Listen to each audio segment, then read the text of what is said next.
कि माधव और चंदा का खेल खत्म हो गया।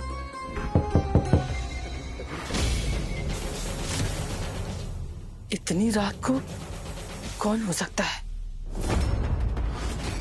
कहीं किसी को पता तो नहीं चल गया? हमारा पोल पट्टी तो नहीं खुल जाएगा?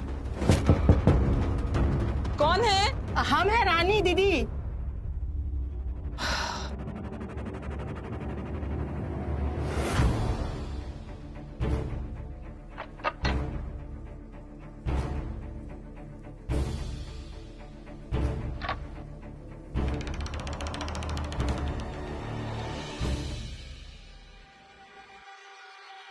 इतना रात को ऐसा कौन सा आफत आ गया जो सुबह तक का इंतजार नहीं कर सकती थी तुम? अब इतना रात हो गया है कि हमको आपके रूम में आने के लिए सोचना पड़ेगा। अरे हमरे कहने का मतलब था कि वैसे दीदी आप कर क्या रही थी?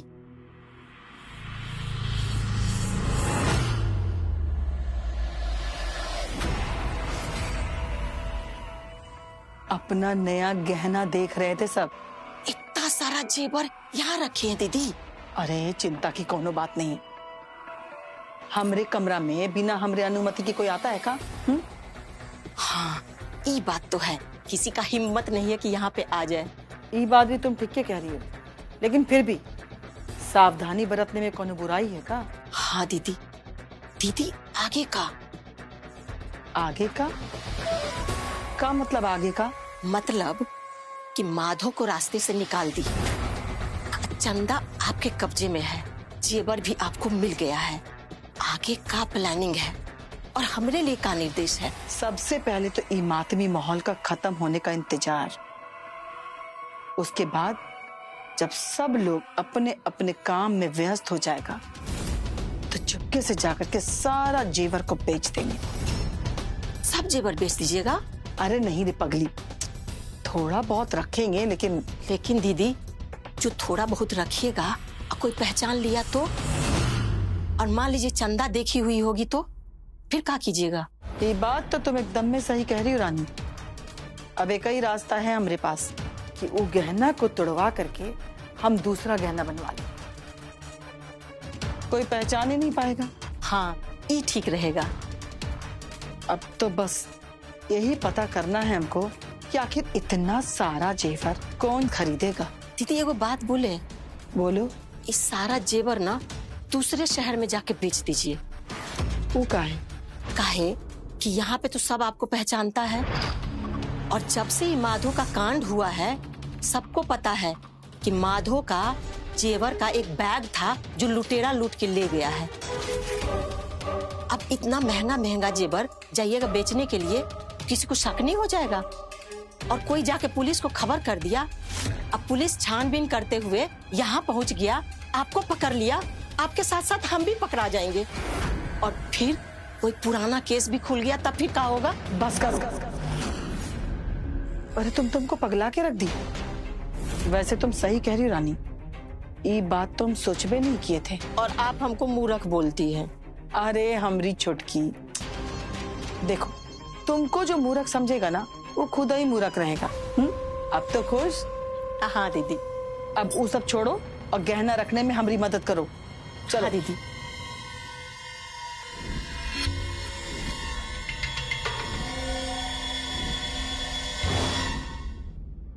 भैया जी, हम तो पहचान लिए कि आप माधव भैया है, लेकिन और लोगों को विश्वास दिलाना होगा ना।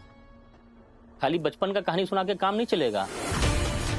दुनिया वाला को विश्वास दिलाने के लिए आपको सबूत देना पड़ेगा। तुम ठीक कह रहे हो श्याम, हमें अपनी पहचान साबित करनी होगी।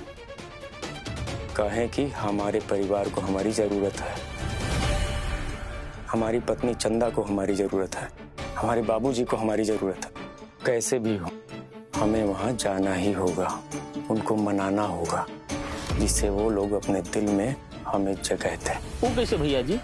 अगर वो लोग पुलिस बुला लिया तो क्या कीजिएगा? देखते हैं।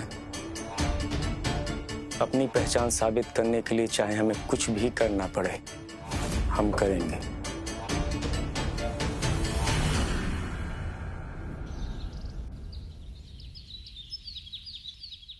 कल रात से ही हम कैसन दुविधा में फसल बानी माता रानी। ये जो आदमी आयल हवन, हमार दिमाग एकदम चकरा रहल बा माता रानी, हमरा के रास्ता दिखाई।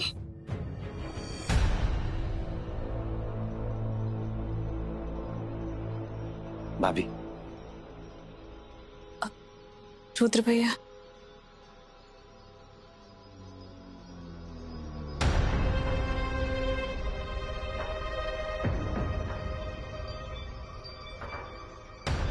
चंदा भाभी, ये आपके लिए। रुद्र भैया, हमरा के कुछ भी खाए पिए का मन नहीं के, आप पी ली। चंदा भाभी, तनी अपनी हालत तो देखिए, जिसको जाना था वो तो चला गया, लेकिन अभी आपको जीना है, और जीने के लिए अच्छा हेल्थ का होना जरूरी होता है भाभी। अब आप इस तरह कुछ खाइएगा नहीं, पीजिएगा नहीं, तो दिन पर दिन आपका हेल्थ तो डाउन हो जाएगा। जरा आप सोचिए कि अगर माधव भैया आपको ये हालत में देखते तो क्या कहते? आप खुश होते हो? नहीं ना भाभी? रुद्र भैया, हम क्या करें? माधव बाबू से पहले हम खाए का खबर न सोचनी। जब हम खाए का सोचनी तब ये सोचनी कि हमारे माधव बाबू खाए हो खियन की नहीं, लेकिन उनके बिना अब हम कैसे खा सकते? उनके बिना तो हमारे गला से एक को दाना नीचे ना उतरी।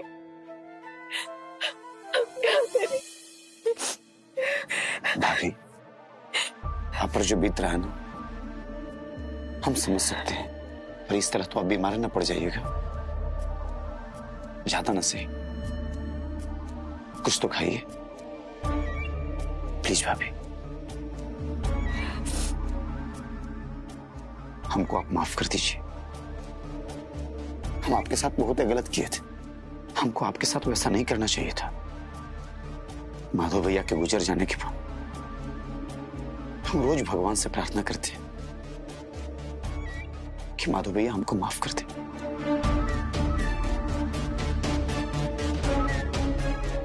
अगर जीते जी माधव भैया से माफी मांग लेते तो आज हमको इतना पछतावा नहीं होता। रुद्र भैया, कौनो बात नहीं के, वो कहते न कि जब जागे तब वो सवेरा। माधव बाबू जहाँ कहीं भी हो के वो आपके जरूर माफ कर दिया।